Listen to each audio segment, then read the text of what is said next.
कहता रे सखी जी का कहता नवरात्र आइल बा हमर मैया आइल बा अच्छा तो का चढ़ैबा अपना सखी से कहता रे कैसे कैसे तनी पैसा हो किए लैना बरातर माँ के अचरी फूल चढ़े बैरे जान जान रे अचरी फूल चढ़े बैरे जान रे जान रे जान जय जय के मैया रानी के माने तब ताली बजे जब मैया के माने छे और मनैबे त ताली जरूर बजाबे भैया है ना किए यो एलाउंसर छे जा प्लेन क दे छी आवाज के किए लैना बरातर माँ के अचरी फूल चढ़े रे जा जान रे अचरी फूल चढ़े रे जा रे जान जग जननी जग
जे भी अगर मन में कुछ धैले है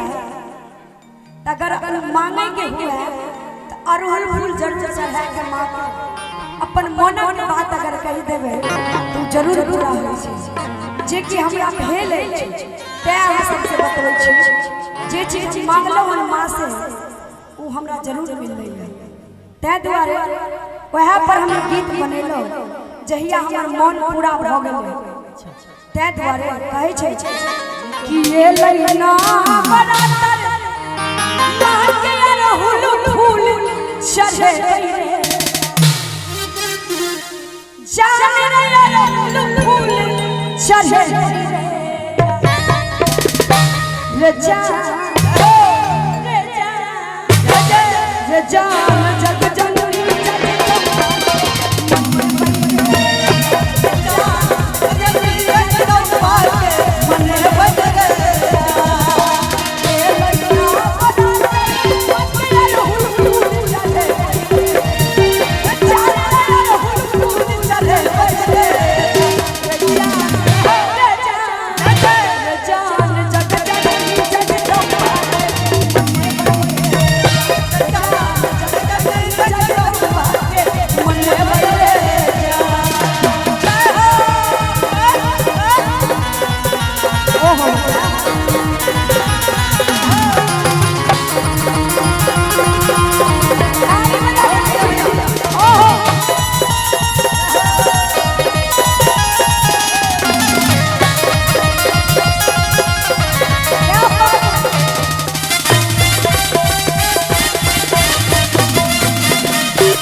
भैया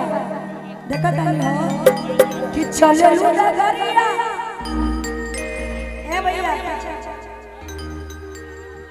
पीछे आवा एक मिनट और में पुरस्कार के दौर में अपने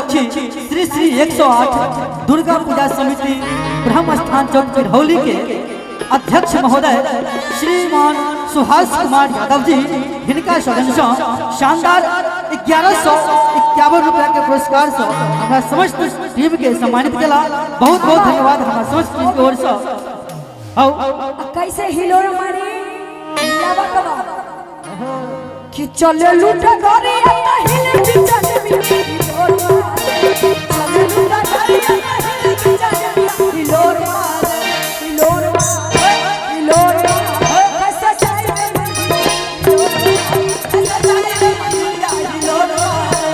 चले लूटा गरिया हिले बिचारे में हिलोर चले लूटा गरिया हिले बिचारे में हिलोर हिलोर कैसा जाए